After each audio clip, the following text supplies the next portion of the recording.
요한복음 17장 11절입니다. 이제 나는 더 이상 세상에 있지 아니하나 이들은 세상에 있나이다. 그리고 나는 아버지께로 가나이다. 거룩하신 아버지시여, 아버지께서 내게 주신 그들을 아버지의 이름으로 지켜주셔서 그들도 우리처럼 하나가 되게 하옵소서. 말씀의 제목은 주님의 유언을 이루는 교회 되겠습니다. 주님의 유언을 이루는 교회. 우리 교회가 되길 원합니다. 우리 우리 19주년을 맞아서 우리가 정말 이렇게 연수가 이제는 성인인데 그런 성인다운 정말 주님께서 기뻐하시는 회동을 우리 요한복음 17장에 주님께서 십자가에 달리시기 전 그 겟세마네에서 간절하게 아버지께 간구했던 그야말로 유언과 같은 그러한 기도이고 이것이 진정한 주기도문이라고 로코 목사님께서는 말씀하시죠. 그렇다면 이 기도의 내용이 얼마나 중요한가 더 말해 모아하겠습니까? 주님의 유언과 같은 유언 기도라고 하면 그 중요성은 대단한 것이죠. 유언과 같은 기도다. 이걸 한번 생각해 보시기 바랍니다. 먼저 우리는 주님의 유언으로 구원받은 사람들이죠. 주님의 유언이 있었기 때문에 이 자리에 우리가 있는 것입니다. 그 유언은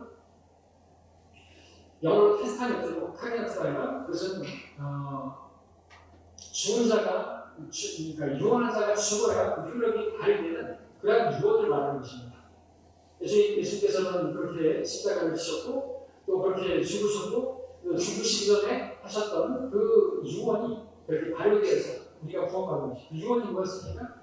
주님께서는 그 유월절에서도 그 새 언약을 새로운 언약 그것을 선포하셨고 십자가상에서도 저들을 용서해달라고 우리의 죄들을 용서해 주시라고 그리고 그 목적으로 한국 제물로 십자가에 돌아가셨고 숨을 거두실 때는 다 이뤘다고 그렇게 선포하시고 숨을 거두셨습니다. 그것이 주님의 유언이었습니다.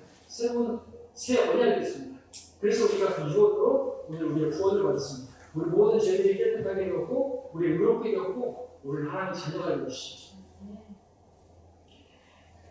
자, 그런데 이제 구원을 받은 그렇게 주님의 유언으로 구원받은 우리에게 이제 우리가 어떻게 보면 이루어 들어야 하는 주님의 유언이 있는 것이죠.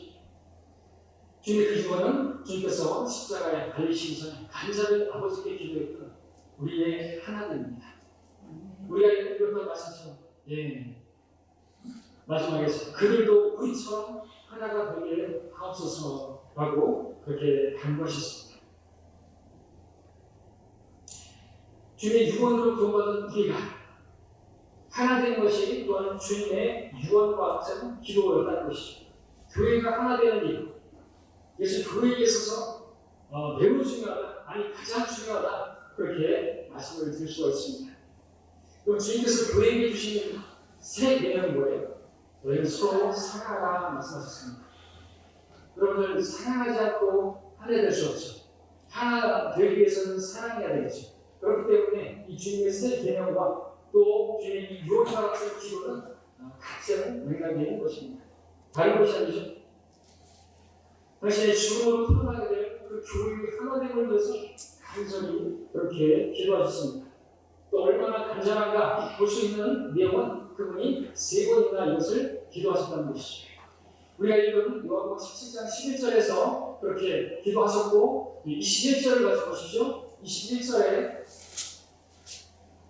한 목소리로 읽겠습니다. 시작. 이는 그들 모두가 하나 되게 하리오니 아버지여 아버지께서 내 안에 계시고 내가 아버지 안에 있는 것 같이 그들도 우리 안에서 하나가 되게 하여서 세상으로 하여금 아버지께서 나를 보내신 것을 믿게 하여 주옵소서. 교회가 하나 될 때 세상이 바로 우리 예수 그리스도 그분께서 아버지께서 보내신 분이심을 믿게 될 수 있음을 보게 되는 것이죠. 그러니까 우리가 하나 되지 않고 우리가 서로 다투고 싸우고 그러다면 어떤 괜찮은 사람이 말할 것은 나이 사람들아 교회 가서 싸워 이런 말이 나오겠죠. 싸우는 것이 교회인 거죠. 교회는 싸우는 것으로 사람들에게 그런 사람들에게 예수를 전할 수 있겠습니까? 그들이 예수를 통해서 구원을 받을 수 있겠습니까? 그렇기 때문에 우리는 싸우지 말아야 되고 반대로 하나 되어야 되는 것이 사랑해야 되는 것입니다. 그래서 개념대로 그렇게 이룰 때 세상이 우리 교회를 인정할 것이다. 세상이 인정한다는 것은 좀 그렇지만 이 말씀에 따르면 세상으로 하여금 아버지께서 바로 예수를 보내신 그분을 믿게 되는 그리고 구원받는 사람들이 늘어나게 되죠. 우리 교회 통해서 올해도 지금 아까 보고했던 것처럼 4,000명 이상이 구원을 받았는데 그래서 우리 교회가 주의 새 개념을 귀하게 붙들고 있고 또 그 개념을 지키기 위해서 또 하나 되기 위해서 애를 쓰고 있기 때문에 이 말씀에 따르면 그런 열매가 맺어지는 것이다 말할 수가 있겠죠. 하나 되지 못한다면 이 교회에 속하지 못한다면 그렇게 떨어져 있는 사람이 열매 맺는 것은 어려운 것이죠. 그리스도로부터 분리되어 있다면 그래서 나를 떠나서는 아무 열매도 맺지 못한다고 하셨는데 어찌 열매를 맺을 수 있겠습니까? 몸의 지체로서 또 그 기능을 하기 때문에 그렇게 주님을 섬기고 있는 것이죠. 또 22절을 보십시오. 22절도 함께 읽겠습니다. 세 번째로 말씀하십니다. 시작. 또 아버지께서 내게 주신 그 영광을 내가 그들에게 주었사옵니다. 그리하여 우리가 하나님과 같이 그들도 하나가 되게 되는 것이옵니다. 이렇게 세 번에 걸쳐서 예수님께서는 하나 되는 데서 강조하시고 그렇게 간절히 기도하셨던 것이죠. 삼겹살은 혹시 끊어지지 않는다고 했습니다. 세 번 강조하는 것은 그만큼 중요한 것이죠. 지옥에 대해서도 강조하실 때 토시 하나 틀리지 않고 그곳에서 그들의 벌레도 죽지 않고 불도 꺼지지 않는다고 마가복음 9장 44절, 46절, 48절에서 세 번 반복하십니다. 그만큼 중요한 것이고 그만큼 지옥에 가서는 안 되기 때문에 강조하신 것입니다. 근데 개혁성경에는 44절, 46절 빼버리고 듣기 싫은 소리라고 생각해서 뭐 세 번씩이나 반복하려고 그렇게 빼버려서 하나님의 뜻을 거스르는 것이죠. 어떤 누구도 성경을 삭제해서는 안 되는 것입니다. 자, 이렇게 세 번이나 기도하셨고 그것은 그만큼 간절하고 그만큼 또 중요하다는 것을 말하는 것이고 또 실제로 주님께서는 유언 같은 기도라고 했으니까 중요해서 말할 필요가 없는데 이런 또 그렇게 간절히 기도하셨다는 것은 이것이 이루어지는 일이 또 현실에 있어서는 참 어렵다라는 것도 느끼게 되는 것이죠. 그만큼 간절히 기도하셨다니 그렇다고 해서 이게 불가능한 기도는 아닌 것이죠. 불가능했다면 기도하지도 않으셨을 것이고 가능하니까 기도하셨던 것이고 또 중요하니까 세 번을 반복해서 강조하신 것이었죠. 그리고 우리가 우리 교회가 그와 같은 주님의 유언을 이루는 교회가 된다고 한다면 하나님께서 참으로 기뻐하실 것이고 우리 교회에 복을 허락해 주실 것입니다. 다행히 주님께서 그 복을 주시겠다고 그렇게 맹세하셨는데 시편 133편 제가 읽겠습니다. 1절로 3절까지인데 보라 형제들이 하나 되어 함께 거하는 것이 얼마나 좋고 얼마나 기쁜가. 1절 3절 이것이 133편의 전체 구절이죠. 133편 한 편에 그런 말씀인데 그 3절에서 뭐라고 말했습니까? 거기에서 주께서 복을 명하셨으니 또 곧 영원한 생명보다 무서웠습니다. 형제들이 하나 되고 함께 거하는 것이 얼마나 좋고 얼마나 기쁜가 그렇게 강조하고 있어요. 그리고 그렇게 하나된 교회 하나님께서 바라보실 때 너무나 기쁜 것이죠. 부모님들도 마찬가지죠. 그 자녀들이 서로 운이 있게 서로 사랑하면서 지내는 것을 너무나 기뻐하고 흡족해야지 서로 다치는 것임을 기뻐하는 부모는 없는 것입니다. 하나님도 마찬가지죠. 하나님의 자녀들이 하나 되어서 같이 기뻐하고 교제하는 그 모습을 보기를 원하시는 것입니다. 그러면 하나님께서 거기에 복을 명하셨습니다. 복을 주시겠다고 분명히 약속하셨습니다. 그런 복이 우리 교회에게 더 풍성하게 임하기를 바랍니다. 실제로 4년 전에 보니까 예루살렘 교회에 그 예루살렘 교회는요 주님의 유언을 이룬 그런 교회이고 그런 교회에 하나님께서 복을 주신 것을 우리가 발견할 수 있는데 함께 보겠습니다. 사도행전 1장 14절 말씀입니다.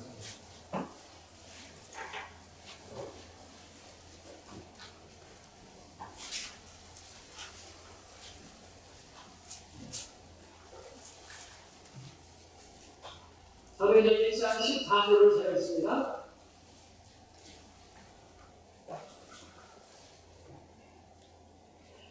그들 모두가 여인들과 예수의 모친 마리아와 주의 형제들과 더불어 하나가 되어 기도와 간구에 중요하라 했습니다. 행장소의 모양인데 중요한 것은 그렇게 행장소의 모임이 중요한 것보다 그들이 다 하나가 되었다. 같은 마음, 같은 생각으로 하나가 되었으니까 그렇게 또 기도와 간구에 집중해서 했던 것이죠. 그 다음에 우리 2장 1절도 보시기 바랍니다. 2장 1절에도 보시면 그 후 오순절 날이 되자 그들이 다 하나가 되어 한 장소에 모였습니다. 한 장소에 모인 것이 중요한 게 아니라 하나가 되는 게 중요한 것이죠. 우리도 이 시간에 한 장소에 모였지만 그것보다 더 중요한 건 우리 마음이 콩밭에가 있거나 또는 텃밭에가 있거나 그래서는 안 되겠죠. 세상에 가 있다면 하나님께서 기뻐하지 않겠죠. 우리가 하나가 되어서 한 마음으로 마음을 다하고 생각을 다해서 하나님을 사랑하는 가운데 또 우리 형제 자매들을 돌아보는 가운데 그렇게 교제하는 교회가 된다. 기도하는 교회가 된다. 하나님께서 복 주지 않는 이유가 없어. 복 주시지 않는 이유가 없다는 것이죠. 자, 우리 2장 46절도 보겠습니다. 2장 46절.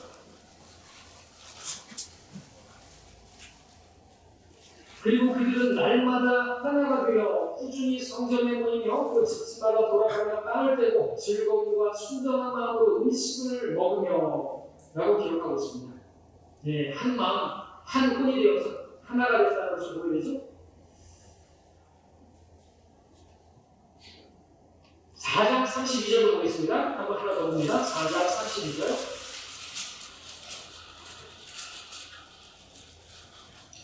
그러므로 믿는 사람들의 무리가 한 마음과 한 혼이 되어 아무도 자기 소유를 자기 것이라고 주장하는 자가 없고 모든 것을 공동으로 쓰리라 하고 있습니다. 제가 4장 32절 읽었죠, 저번에? 그렇습니까? 아닌가요? 읽었죠. 다음 2장 46절 읽었습니다. 예. 자, 그리고 2장 46절을 아까 읽었는데, 47절 보시면요. 이제 이렇게 우리가 지금 봤던 것처럼, 하나님께서 이렇게 하나된 교회, 주의 유언을 이룬 교회에 어떤 복을 내리셨는가? 우리가 이 47절에서, 2장 47절에서 하나 볼 수가 있겠죠? 함께 읽겠습니다. 시작. 하나님을 찬양하고 또 모든 사람에게 칭찬을 받더라. 주께서 구원받는 사람들을 그 교회에 날마다 여겨 주시더라. 하나님께서 얼마나 기뻐하시니 이 교회를 통해서 구원받는 사람들이 영원한 생명을 얻게 된 사람들이 그렇게 날마다 더해지는 것입니다. 그 사람들에게 인정받는 칭찬받는 교회로 하나님께서 복을 주신 것이죠. 교회의 다른 그 자체가 복이죠. 얼마나 같이 기뻐하고 즐거워하고 그것이 행복입니다. 그렇죠? 함께 나누고 음식을 나누고 이것이 행복이죠. 우리 많이 뭐합니까? 나눌 줄 모르면 그 사람의 마음은 피폐하고 자기 것만 훔쳐지고 있으면 그 사람은 행복한 게 전혀 아닌 것이죠. 그 유명한 요즘 시즌에 나오나 요즘 안 나오겠죠. 스크루지 영감 같이 될 것입니다. 나눌 줄 모르면 가진 것만 하고 행복한 게 전혀 아닌 것이죠. 자, 이런 예루살렘 교회, 이 초대교회를 많은 목사님들이 그렇게 설교하면서 이상적인 교회가 모든 교회가 공감해야 할 이런 모델이가 정말 성경적인 교회다 이런 칭호를 붙입니다.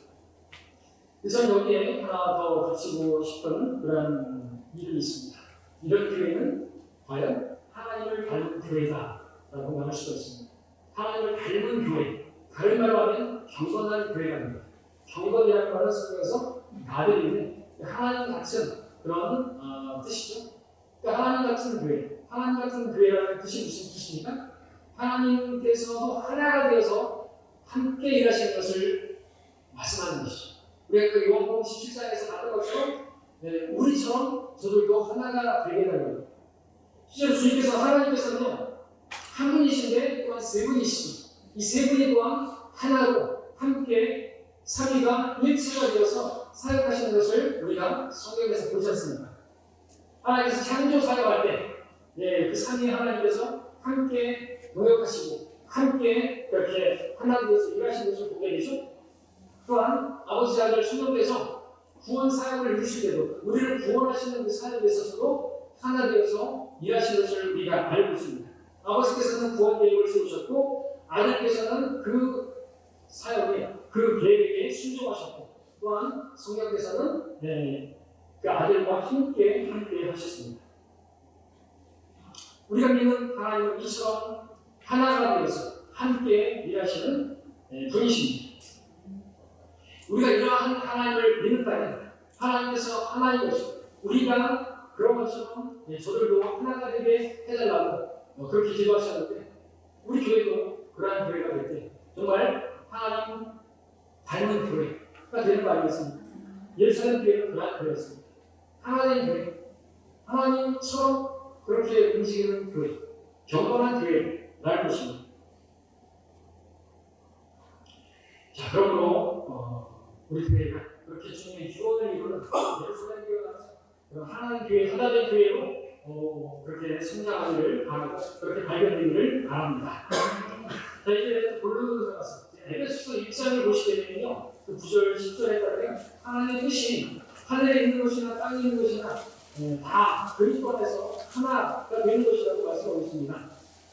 자, 그렇다면 그리스도 안에 선택받은 이 교회가 하나 되는 일은 너무나 당연하겠죠? 우리 4장을 보겠습니다. 1장부터 이제 4장까지는, 사실상 3장까지는 주요 교리가 나왔습니다. 에베소서 1장부터 3장까지. 그리고 이제 4장부터는 무엇이 나올 것인가? 이제 우리의 실행해야 할, 우리가 행해야 할 것들이 나오는데, 생활에 관한 아주 실질적인 내용을 말씀하시는데, 근데 그 내용이 무엇으로 시작하는가 하니까 하나됨으로 시작한 것을 보게 되는 것이죠. 그것은 무엇을 보여줍니까? 그것은 교회의 하나됨이 이제 우리가 어떤 그 교리적인 내용들을 다 알게 된 교회가 실행해야 하는 일에 있어서 무엇보다도 하나 되는 것이 시작이다라는 것입니다. 그것이 없이는 우리가 뭐 많은 지식을 가지고 있고 성경을 많이 안다 할지라도 하나가 되지 않는다면 그것은 교회가 아니고 그 교회는 세워졌다 할지라도 무너지는 것은 시간 문제가 되기 때문에 그렇겠죠. 그래서 어떤 일보다도 선행되어야 함을 그 순서적으로도 볼 수 있는데, 그래서 에베소서 4장 3절을 보시면 함께 한 목소리로 읽겠습니다. 에베소서 4장 3절입니다. 시작. 화평의 뿌리 안에서 성령의 하나됨을 지키도록 열심히 노력하라. 예, 우리가 노력해야 되는 일이 있는 것입니다. 사실 하나가 되지 않으면 아무것도 안 됩니다. 그렇죠? 과연 하나가 되면요, 어떤 것도 가능합니다. 설교처럼 시끄러지지 않는다고 말씀하시는데, 함께하는, 그리고 운동 중에 보면, 이 팀으로 하는 경기를 특히 그렇죠. 팀이 하나가 되는 게 중요하죠. 아무리 개개인의 실력이 좋아도 하나 되지 않는다면 아무 소용이 없습니다. 그 팀은 승리하기 어렵죠. 그래서 모든 감독들의 소원은 그 팀이 한 팀이 되는 것, 원팀, 그것을 중요하게 생각합니다. 우리 홍대의 목사요 감독이신 우리 주님께서도 그것을 가장 귀하게 여기시죠. 그리고 또 축구 같은 경우에는 당연 한 팀이 될 때 그 팀이 승리하게 되는 거죠. 축구 얘기해서 뭐 하지만 여러분들 야구는 어떻습니까? 야구는 팀 플레이를 또 강조한다고 하지만 야구 같은 경우는 제가 봤을 때는 그냥 개개인이 잘하면 승리를 한 것 같아요.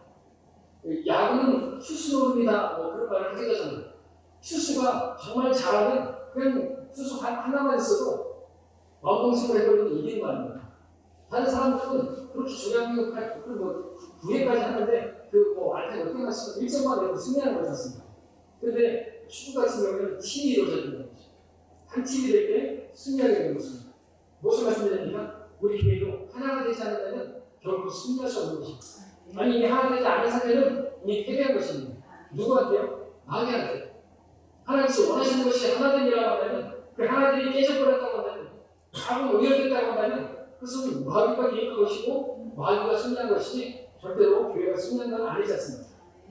주님의 교훈과 같은 기도라면서 그렇게 중요하다면서 우리 교회가 실제로 이루어야 할 일은 그래서 교회의 하나됨, 성도들의 하나됨, 형제 자녀들의 하나됨인 것입니다.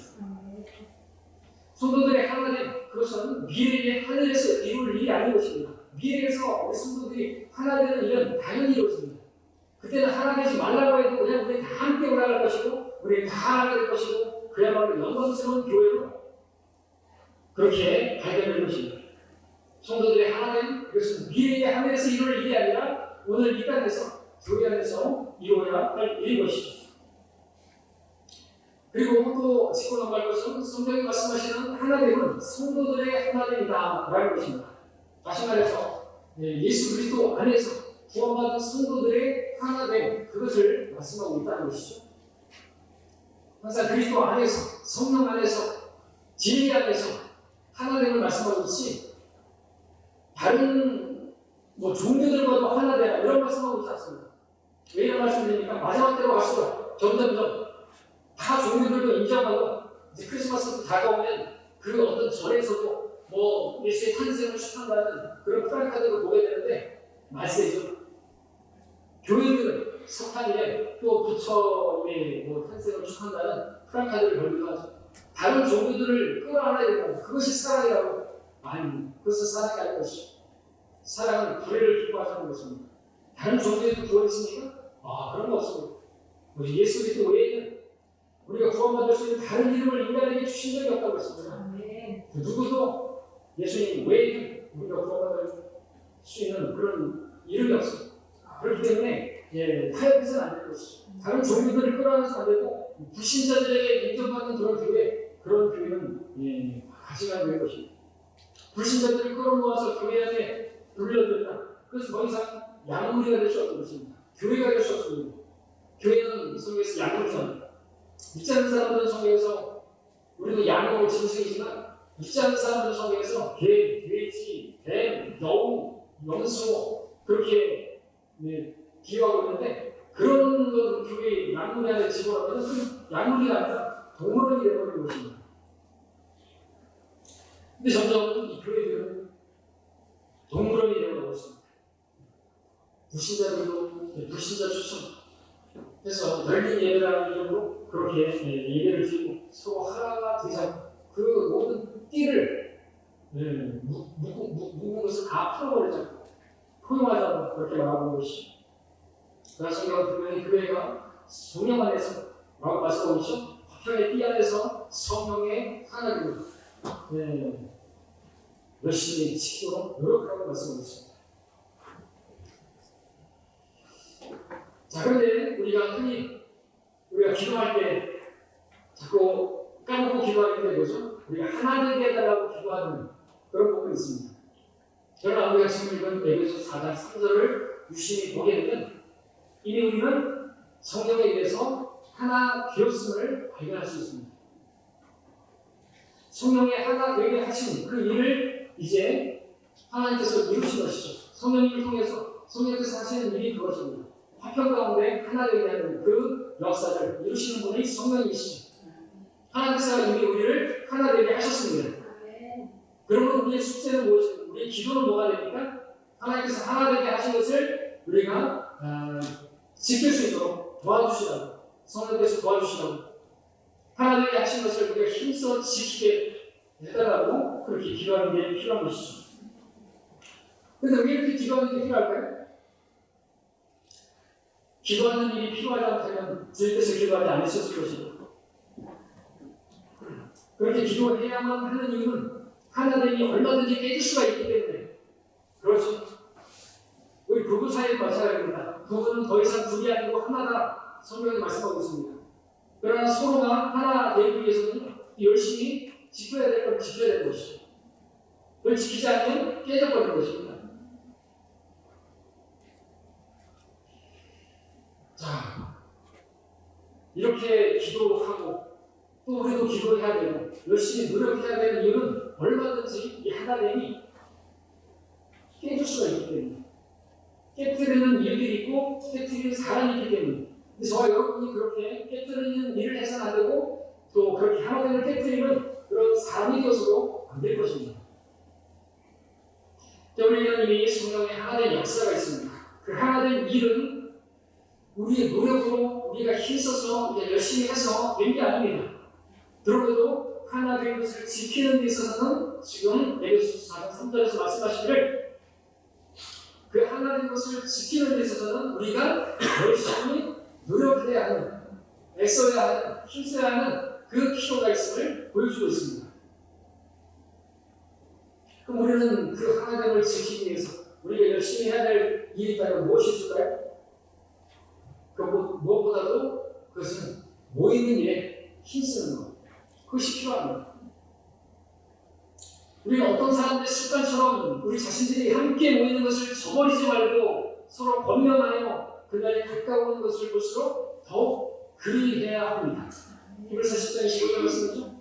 그날이 가까울수록 마지막 때는 자기를 사랑하고 쾌락을 사랑하고 돈을 사랑하고 그러다 보니 자연스럽게 어떻게 해요? 모임을 쉽게 저버리는 그런 모습이 말세의 모습인 것입니다. 모임을 저버려요. 그럼 교회는 무엇보다도 모이는 일에 힘써야 되는 것이죠. 왜냐하면 교회라는 것 자체가 헬라어로 에클레시아, 뭡니까? 불러냄을 받은 사람들의 모임이에요. 이 교회 건물이 교회가 아니에요. 교회는 사람들의 모임이에요. 세상으로부터 선별되어가지고 이 세상에서 막 그렇게 계속 우리내고 있느냐면 성별에서 우리가 세상과 분리된 사람이다. 우리는 세상으로부터 불러냄을 받은 사람이다. 그것을 우리가 다시 인식하고 또 하나님 앞에 오셨을 때 그 믿음을 정립하고 또 각오를 다시고 그런 그 모임이 바로 이 교회인 것입니다. 근데 모이지 않는다면 어떻게 됩니까? 세상에 속하게 되겠죠. 세상과 친구하게 되겠죠. 그러면 모임은 교회는 끝나버리는 거죠. 저마다. 교회의 구성원들이 지체들이 저마다 모임을 가볍게 여긴다고 하면 그 모임이 하나 되면은요 곧 사그라들어가는 것입니다. 여러분 모닥불 아시죠? 모닥불. 또 말씀드리지만 왜 모닥불이죠? 그렇게 모아져 있기 때문에 불이 타는 것이고 근데 그 모아놓은 불이 그 모닥불을 끝으로 놓으면 꺼지는 것은 시간 문제라고 할 수 있습니다. 마찬가지입니다. 우리 한 명, 두 명 모이는 일을 저버리면 이 모임은 끝나버리는 거예요. 텅 빈 교회가 되어버리는 것이고 이 교회 건물은 내가 그래야 되는 것이고 팔아서 부야 육신을 나눠주는 게 나는 것이죠. 그렇게 된 교회들이 얼마나 많은지 몰라요. 교회에서 기억하고. 그리고 그 교회 건물은 지금 이단이고 이슬람의 사원이 되어버리고 우리 성경에 나오는 그런 교회들이 실제로 그렇게 얼마나 못 갔어요. 그렇게 이교도 회당이 되기도 하고 카톨릭의 그런 회당이 되기도 하고 그렇게 되어버린 것이죠. 아까 운동 모임도 말씀드렸는데 운동도 모임, 동호회 같은 경우는 누구는 잘 알지만 한 사람, 두 사람 이렇게 빠지고 안 나오고 모이는데 적극적이지 않으니까 그 모임은 끝나는 건 시간 문제예요.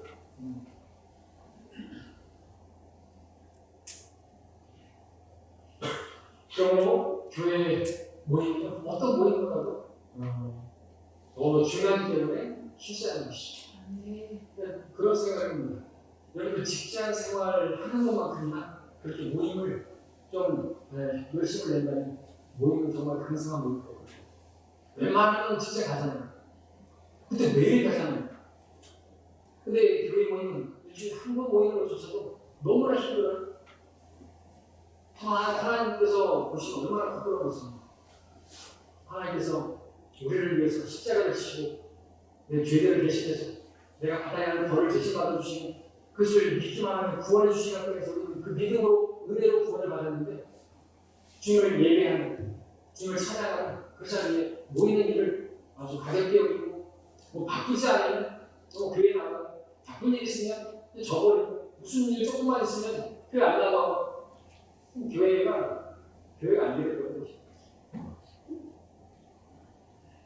우리 여기 나중에 축구 모임 가는데 보니까 전에 제가 많이 모르지만 무카사라는 축구팀이 있었는데 그전에는 엄청나게 강했습니다. 제일 활발하게 움직였습니다. 근데 지금 제가 얼마 전에 듣기로는 어떻게 됐지? 나사는지 지금 거의 폐지 위기에 있다고 그렇게 들었습니다. 대신에 혁신FC가 하는 그 모임은 전에는 아주 미약했지만 지금은 아주 최대한 그 모임이 지금 됐다고 듣고 있는데 거기 코치가 누군지 아주 잘 운영하고 있는 것 같습니다. 자, 그런 그 모임이 중요한 게 아니고 교회 모임이 중요한 것입니다.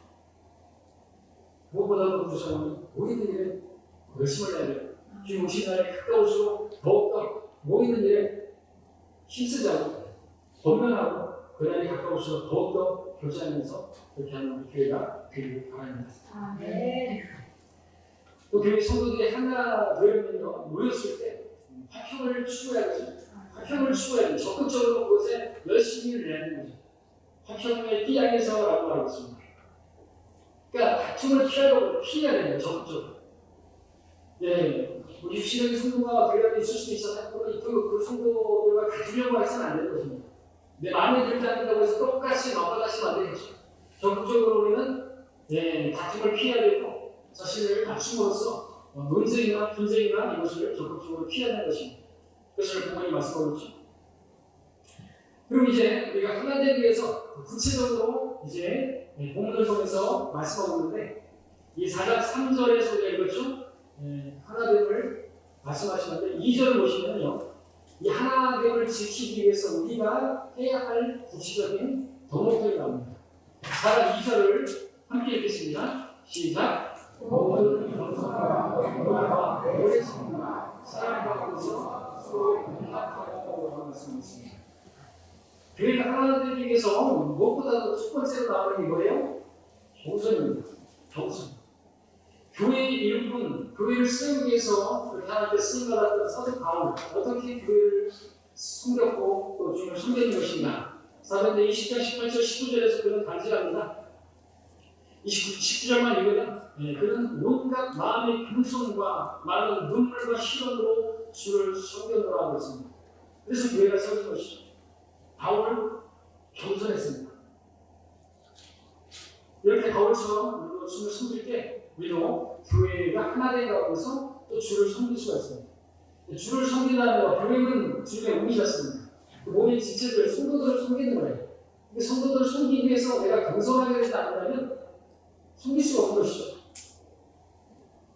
겸손이라는 것은 빌립보서 2장의 말씀에 따르면 나보다 남을 더 낮게 여기는 것입니다. 그렇기 때문에 우리가 무슨 일을 하든지 다른 사람보다 나를 높이는 게 아니라 나보다 다른 사람을 더 낮게 여기고 그러다면 우리는 얼마든지 그를 섬길 수 있을 것이고 나보다 나은 점을 본다면 그 나은 점을 우리가 본받을 수 있을 것이고 그러면 우리는 함께 성장할 수가 있는 것이죠. 그럴 때 하나됨이 지켜질 수가 있는 겁니다. 교만하게 되면 안 되는 거죠. 하나됨이 깨지고 안 됩니다. 겸손. 이런 얘기하면 시대착오적인 그러한 동목이라고 이렇게 여겨질 것 같습니다. 과거에 우리나라는 겸손을 미덕이라고 생각했는데 겸손한 사람을 칭찬하고 했는데 갈수록 말세는 이제는 겸손하면 위장자라고 말하죠. 자기 피할 시대, 자기를 자랑하고 마지막에 지칭이 자기를 사랑하고 돈을 사랑하고 자기 자랑하고 그 특징인데 그런 시대에 자기를 낮추는 그런 겸손한 사람은 시대에 뒤처지고 어느 모임에서도 내자별을 만나고 그렇게 말을 합니다. 그러나 시대가 어떠하고 시대 풍조가 어떠하다 할지라도 우리는 누굽니까? 우리는 예수 그리스도를 따르는 자고 또 나를 따르려고 했던 사도 바울을 따라가는 우리가 되어야 하고 그러기 위해서는 무엇보다도 겸손을 갖춰야만 하는 것이죠. 하나님께서는 겸손한 자에게 은혜를 베푸십니다. 우리가 각자가 다 겸손하다고 하면 우리 주님께서 말씀하셨습니다. 우리 출석하실 때 수고하고 무거운 짐진 자들은 다 내게로 오라. 그렇게 주님께서 추천하시면서 주님 자신에 대해서 뭐라고 말씀하시죠? 나는 온유하고 겸손하니 나에게서 배우라고 말씀하셨습니다. 우리가 주님께 온 자들이라고 합니다. 주님께 배워야 할 것 중에서 무엇보다도 겸손이 있습니다. 온유가 있습니다. 주님께서 그렇게 겸손한 자에게 하나님께서 은혜를 베풀어 주시는 것이죠. 교회 안에 많은 문제, 어려움들은요, 성도들이 자신을 낮추지 않는 데서부터 시작됩니다. 그래서 교회에 마귀가 개입했기 때문에 그렇죠. 마귀는 교만을 붙이는 거예요. 그래서 모든 교만한 자들을 다스리는 왕이 마귀라고 생각이 많았어요. 여기에서. 교만하게 만드는 거예요. 대단하게 만드는 거죠. 부풀리는 것이, 누룩이 부풀리듯이 그렇게 부풀려지게 되면 마귀에게 쓰임받는 일꾼이 되고 마는 것입니다. 자, 그러나 우리 주님께서는 하나님이시면서도 불구하고 그분께서 이 땅에 오셨을 때 겸손을 보여주셨습니다. 그분의 삶 자체는 겸손이었습니다. 그리고 겸손이라는 말 자체는요, 절대자 앞에서, 하나님 앞에서 피조물이 갖춰야 할 태도라고 그렇게 그 뜻을 또 가지고 있습니다. 우리는 절대자가 아니죠. 우리가 마치 절대자인 것처럼 하나님처럼 그렇게 된다면 마귀에게 속아먹는 것이고 그러면 교만하게 될 것이고 그래서 주님께서 절대로 은혜를 주실 수 없는 그런 상태가 되는 것입니다. 우리는 주님의 길을 따르는 사람들이라면 무엇보다도 겸손을 가져야 할 것입니다. 그 다음에 나오는 거예요? 겸손 다음에 온유입니까? 네. 온유. 다른 사람의 공격이나 박해를 받아도 저항하지 않는 것, 맞대요 그렇게 대항하지 않는 것, 복수하려고 하지 않는 그런 태도, 온유입니다. 또 무슨 일이든지 조급하고 겸손하게 쉽게 흥분하지 않는 등의 성품을 말합니다.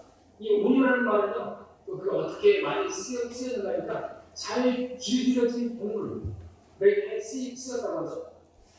고집세고 사나운 동물을 잘 길들여서 그가 아주 온순해졌을 때 그것을 온유해졌다고. 그래서 그 야생마라든지, 그죠? 들락이라든지, 우리 다 들락이라고 생각한다고 님께서 말씀하셨는데, 정말로 고집세고, 그 야생마 같은 게 얼마나 거칠어요. 근데 그게 잘 길들여져서 무궁무근해지게 되면 어떻게 돼요? 들락이는 짐을 지어도 짐을 운반할 수 있고, 야생마는 사람을 타도 뭐 하지 않는 거죠? 그렇지, 그 생각이 안 되는데 쓰면 안 되는 그 말. 그거 하지 않잖아요. 발광을 하지 않잖아요. 네. 길들여졌기 때문에.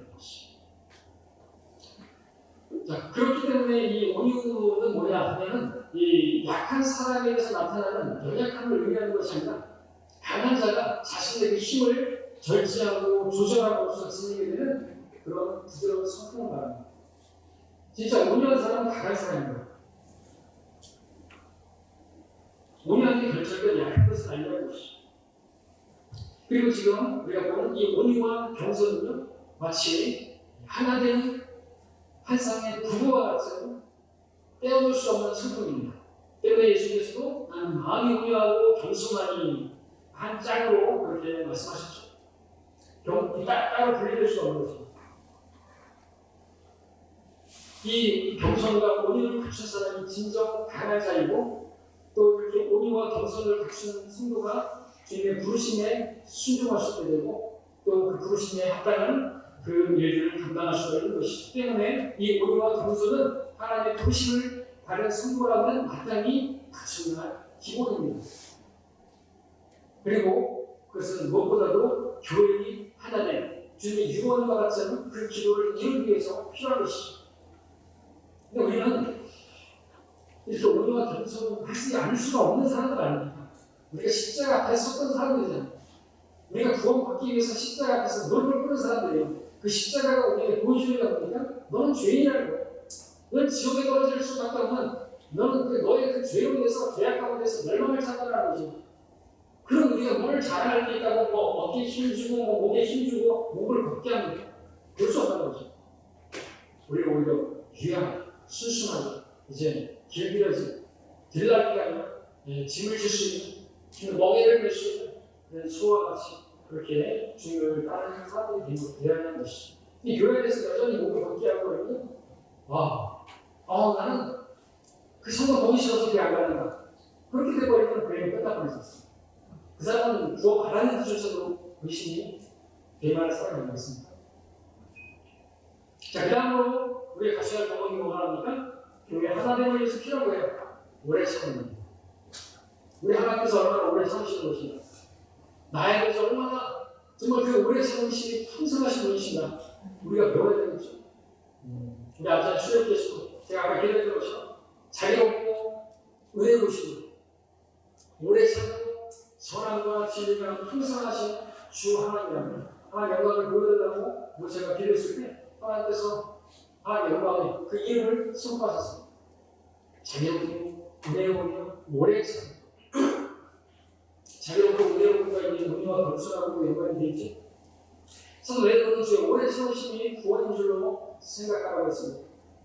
우리도 누군가를 구원하기 위해서는 오래 참아야 되겠죠. 오래 참고 또 복음을 전했는데 박해한다 할지라도 오래 참아야 되고 거기서 우리의 육신을 드러내고 성질내면 야 예수 믿는 사람이 누군가가 어디냐? 까서구나. 그러면 이제 끝나버리는 거죠. 그래도 그렇게 말합니다. 수고 안 되겠습니다. 그래서 우리 하나님 믿는 우리 자녀들 그분과 같이 오래 참고할 그 성품을 배워야 하는 것이죠. 자, 이 겸손, 온유, 오래 참음 이런 성품은 원래 우리에게 있던 것이 아닙니다. 이런 성품은 우리에게 없었습니다. 그렇기 때문에 이것은 주님의 성품이기 때문에 하나님의 성품이기 때문에 우리는 하나님께 배워야 하는 것이죠. 주께서 말씀하셨습니다. 나는 온유하고 겸손한 나에게서 배우라. 주로다가 자유롭고 은혜롭고 오래 참고 그 주님께 우리가 배워야 되는 거죠. 그렇게 배우는 성도가 실제로 성숙한 성도입니다. 그죠? 근데 그리 이런 걸 많이 아는 성도가 성숙한 성도가 아니라 이러한 성품을 갖춘 성도가 성숙한 성도인 것이죠. 그렇게 성숙한 성도가 교회에 있으면 그 교회가 성장하는 교회가 되는 것입니다. 내적인 성장이 먼저죠. 영적으로 성장했다는 다른 게 아니에요. 겸손하고 오래하고 오래 참고 그 같은 성령의 열매가 맺혀지는 그 사람이 성장하는 거죠. 자, 그 다음에 나오는 게 뭐죠? 성도는 사랑입니다. 사랑. 사랑 성경에서 항상 마지막에 나오는 것은 뭐죠? 예. 고린도전서에서도 여러 의사들을 쭉 제시하다가 사랑이라는 최상의 의사로 사랑을 언급하고 있습니다. 베드로서 1장 6절 7절에서도 성장 8단계로 나옵니다. 믿음의 더 거기에 지식의 절제 인내 경건 형제 우의 사랑을 더하라. 마지막에 나오고 있습니다. 골로새서 3장 14절에서는 모든 것 위에 사랑을 더하라. 그것이 온전함의 띠이라고 말씀하셨습니다. 골로새 3장 14절 모든 것 위에 사랑을 더하라. 그 앞에 뭐가 나오겠죠? 그래서 지금 에베소서 1하고 똑같습니다. 계속 보겠습니다. 자, 그렇게 모든 겸손과 온유와 오래 참음과 사랑 가운데서 이제 뭘 하라고 했습니까? 서로 용납하고 라고 말씀하셨습니다. 용납하라. 이건 절대 필요하죠. 무엇을 위해서요? 하나 되는 위해서. 용납하는 겁니다. 상대방의 어떤 약함이 있고 허물이 갈지라도 그것을 그냥 짊어지는 것이죠. 허용하는 것입니다. 그것이 우리 주님의 사신 거 아닙니까? 우리의 더러움까지도 우리 죄까지도 다 짊어지시고 받아들이시고 있는 모습 그대로 우리를 받아주시는 겁니다. 너 너무 더러워서 내가 그거 못해주겠다. 이러지 않으시답니다. 이렇게 죄인 중에 우두머리 같은 저도 구원을 받아 하나님께서 받아주셨기 때문에 있는 모습 그대로 받아주셔서 제가 구원을 받는 것이죠. 여러분들은 마찬가지 아닙니까? 그런 우리들이 저 성도는 내가 받아들이기가 힘들어. 나는 저 성도하고 교제하기 싫어. 그럴 수는 없는 거예요. 자기를 못 봐요? 자기가 그렇게 대단한 거예요?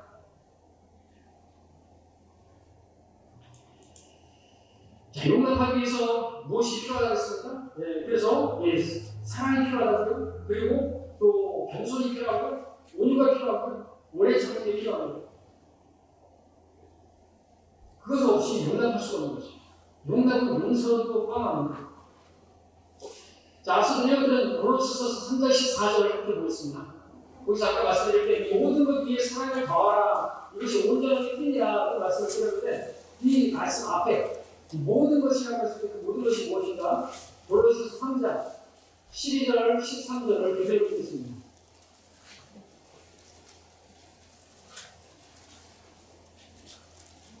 골로새서 3장 12절 13절 그대로 읽습니다. 제가 12절 읽습니다. 그러므로 너희는 하나님의 택함을 받은 거룩하고 사랑받는 자로서 자비로운 마음과 친절과 마음의 겸손과 온유와 오래 참음으로 덧입으라. 하나님 우리에게 은혜하시며 서로 용납하고 서로 용서하기를 마치 그리스도와 우리를 용서하시는 것이 너희도 필요하다. 그러시면서 14절에서 이제 사랑을 더하라 말씀을 보였는데 생소한 말씀이 아니죠? 에베소서에서 말씀하셨던 똑같은 패턴으로 지금 말씀해 주고 계신 것입니다. 그러면서 이제 하나됨을 열심히 지키라고 말합니다. 이것이 필요하다는 것입니다. 이것이 우리에게 가져질 때 교회가 하나 될 수 있다라는 것입니다. 자, 이렇게 서로 용납하고 또 여기 보는 것처럼 용서하는 것이 함께 나오죠. 그것이 하나됨을 지키는 실질적인 일인 것입니다. 용서할 수 있어야 되고요. 용납할 수 있어야 되죠. 무엇보다도 성도들의 그 허물을 볼 때 무엇보다도 뜨겁게 사랑하라고 다른 죄들을 덮는다고 허물 없는 사람 어디 있어요? 그것을 허물만 보면은 내가 확신하지 않죠. 내가 아주 영적인 사망을 경험한 거지. 내 속이 아니겠지. 시간 어디 흐들어가겠지. 자, 내가 얼만큼 다른 사람을 받아줄 수 있는 것인가, 용납할 수 있는 것인가, 이게 우리의 실질적인 그 믿음의 분량이 되고 영적 성숙도를 측량할 수 있는 그런 fundamental 시공성이 되는 거 아닙니까? 받아들일 수 있어요. 받아들일 수 있어요. 그 사람을 용납할 수 있어야 되고, 그 사람을 내 마음에 품을 수가 있어야 되는 거죠. 얼마 전에 여러분 출애굽기 계속 강의 봤었을 때, 그 대제사장의 의복 중에 그 에봇의 흉배를 우리가 볼 때 그 흉배가 무엇을 보여주는 것이라고 했습니까? 이스라엘의 열 68을 상징하는 각각의 모습들인데 그것을 제사장이 가슴에 품는 것입니다. 그 백성들을 항상 마음에 간직하고 있는 그는 그것을 상징적으로 보여주는 것이 흉배라고 그렇게 말씀드렸죠. 여러분들도 제사장이십니까? 예, 여러분 다 왕같은 제사장입니다. 그렇다면 우리도 그렇게 하나님의 백성을 가슴에 품고 그들을 받아들이고 그들을 위해서 중보하고 그들을 위해서 속죄의 제사를 지내고 했던 그러한 제사장처럼 주님 앞에 나가서 기도하고 용서해 주시라고 기도해야 되고 또 내가 용납할 수 있게 해주시라고 기도하고 그래야지 교회의 하나님이 지켜질 것입니다. 자, 그럼 우리 여러분들 그렇게 받아들이시기 바랍니다. 나를 받아주신 것을 생각하시고 그리스도께서 나를 용서하신 것 같이 나 같은 죄인도 용서하신 것처럼 다른 성도들을 그렇게 용납하시고 용서하시고 받아주시는 우리가 되기를 바랍니다. 그러면 우리 교회는 하나가 되는 것이죠. 자, 이것으로 충분하지 않습니까? 그러면 이제 에베소서 다시 돌아가셔서 4장 4절을 보십시오. 이제 우리가 하나됨을 이룰 수 있는 그 근거, 이미 이루어진 그 근거를 볼 수 있습니다. 이렇게 되면 우리는 하나 될 수밖에 없는 그런 사람들이 됐다라는 것을 보여주고 있죠. 문명의 신 계속해서 하나됨을 이야기하고 있거든요. 예배소서는 그를 이야기하고 우리 시대에 있어서 하나됨, 이 중요합니다. 4장 4절에 생과절만 일단 읽으면 함께 읽겠습니다. 시작! 너희를 부르시는 한 소망 안으로 부르심을 받은 것처럼 이라고 있습니다. 우리의 소망은 한계가 되어야죠. 아니 우리 하나죠. 우리 소망은 뭡니까? 주님 오십니다. 주께서 오실 것을 우리가 소망하는 그 소망이 우리가 한 소망이고 그 소망을 품다고 한다면 우리는 하나 되는데 어렵지 않습니다. 그렇죠? 그 소망이 다르게 있어요. 이 성경을 한 소망, 복된 소망, 영광의 소망이라고 성경에 말씀하고 있습니다. 그래서 영광 중에 오실 주님을 소망하는 성도들은 하나 될 수가 있는 거예요. 근데 이 성도가 어떤 성도는 썩어져 버린 세상의 영광, 헛된 영광을 구하게 되면 어떻게 되는 것입니까? 결란서가 26절에 말씀합니다. 서로 격분시키고 서로 시기함으로써 헛된 영광을 구하지 말라. 이렇게 썩어질 세상의 영광을 구하고 그렇게 이 세상의 것들을 구하고 그런다면요, 서로 격분시키고 시기하고 다투고 하게 되면 깨져버리는 것이. 그래서 우리 에베소서 주님의 오심이 소망입니다. 주님께서 오시면 우리가 함께 다 들림받을 사람들이니까 그 사람이 어떻게 서로 나눠지고 찢어지고 못 잡아먹어서 안 되려고 그러겠습니다. 다시 에베소서 4장 4절의 하반절을 보시면 한 몸과 한 분 성령이 계심이라고 말씀하고 있죠. 교회는 그리스도의 몸이죠. 그 몸의 우리 지체들은 여러분입니다. 그리스도의 몸은 오직 하나입니다. 그 한 몸을 한 분 성령께서 하나 되도록 이끄십니다. 몸의 모든 지체들이 하나가 되도록 서로 엮으십니다. 많은 성도들이 저마다 다 성령님을 모시고 있는데 그 성령님은 오직 한 분 성령이십니다. 한 분 성령께서 내 안에도 계시고 다른 성도들 안에도 계시는데 어떻게 나눠줄 수 있단 말입니까? 성령의 역사는 하나됨을 이루는 역사입니다. 우리 안에서 그 일을 하시는 분이십니다. 아벨탑이 무너진 이유가 뭡니까? 인간들이 교만하게 하나님처럼 자기들이 되고자 하는 마귀의 수가서 그렇게 했습니다. 하나님께서 그들을 어떻게 하셨습니까? 다 나눠버리셨죠. 언어를 나누시면서 그들을 다 나눠버렸습니다. 아벨탑이 병사를 내는 못하게 만들었습니다. 반면에 오순절 성령께서 강림하신 그 사건은 무엇을 보여줍니까? 이제 모든 사람들, 곧 처음에 갖고 있는 모든 그 사람들이 그 언어가 나눠졌었는데 그 언어가 하나가 되고서 다 알아들 수 있도록 방언으로 하나가 되었습니다. 이제는 더 이상 유대인도 이방인도 어떤 누구도 야만인이나 숙사이나 종이나 자기가 없고 다 성경 안에서 하나가 되었고 하나님의 가족이 되었다는 것을 선포한 것이죠. 그리스도 안에서 누구든지 그를 받아들이면 하나가 되었다는 것을 보여주는 것이 아닙니다. 성령의 역사입니다. 성령의 그런 모습을 찾고 있죠. 자, 이버스 4장 5절에 보니까 한 분 주요가 나옵니다.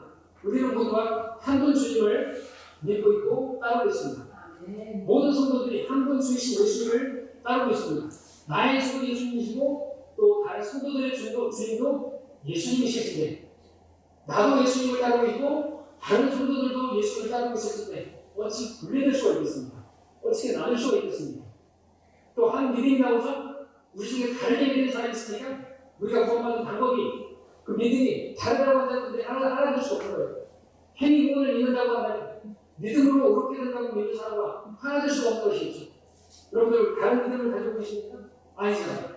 근데 어떻게 달라질 수가 있습니까? 한 심리라고 했습니다.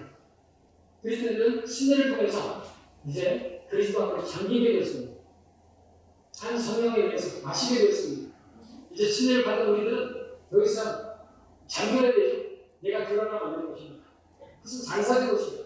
우리가 구원받고 나서 그것을 가져가는 심리를 받았을 때 그것은 이제 더 이상 나를 드러내서 이제 부활했을 때 부활 생명이신 주님의 생명으로 살아서 다른 성도들을 존중하고 다른 성도들을 섬기게 돌아가는 그러한 간증할 것입니다. 자, 그 다음에 4장 6절에서는 뭐라고 합니까? 한 분 하나님 곧 모든 것의 아버지시니 그분은 모든 것 위에 계시며 모든 것을 통하여 우리 모두 안에 계시느니라. 결국 모든 일을 시작하신 분이 한 분 우리 아버지시라는 말씀을 했습니다. 하나님이시라 말씀하고 계십니다. 한 분 아버지를 가졌는데 어떻게 자녀들이 나눌 수가 있단 말입니다. 한 분 성령님을 모시고 있고 한 분 주님을 모시고 있고 한 분 아버지를 섬기고 있는데 어떻게 나눠줄 수 있겠습니까? 지금 무엇을 말씀하시는지 아시겠죠? 나눠줄 수 없는 거예요. 나눠줘서는 안 되는 것입니다. 성령의 하나님을 우리는 얼마든지 지킬 수가 있다고 하는 것이죠. 그를 위해서 필요한 것들이 겸손이고 온유고 오래 참음이고 용납하는 것이고 용서하는 것이고 곧 사랑입니다. 그러한 것을 우리가 실행을 해야만 하는 것입니다. 그렇게 하도록 성경이 영광으로 기록되었고 하나님의 영으로 기록된 것입니다. 에베소 4장 3절은 뭐라고 말씀하십니까? 다시 한번 읽겠습니다. 함께 읽으시겠습니다. 시작.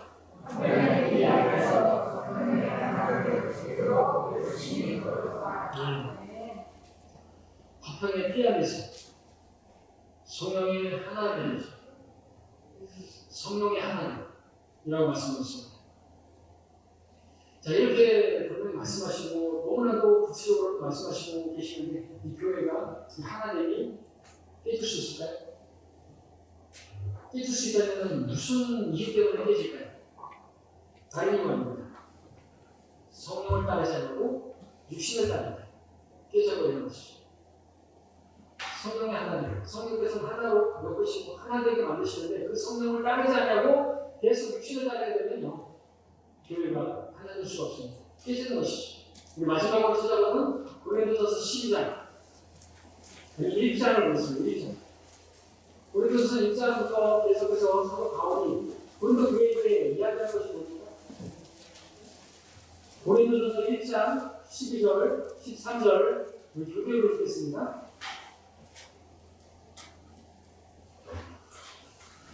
고린도전서 1장 12절, 13절 제가 먼저 읽겠습니다. 12절부터 13절의 상관절까지는 이제 내가 이것을 말하면 너희 각자가 말하기를 나는 바울에게, 나는 아폴로에게, 나는 게바에게, 나는 그리스도께 속한다라고 하니라. 그리스도께서 나뉘시느냐? 답은요? 절대로 아닌 것이죠. 여기 나오는 바울이나 아폴로나 게바나 누구예요? 다 사람들이죠. 육신이에요.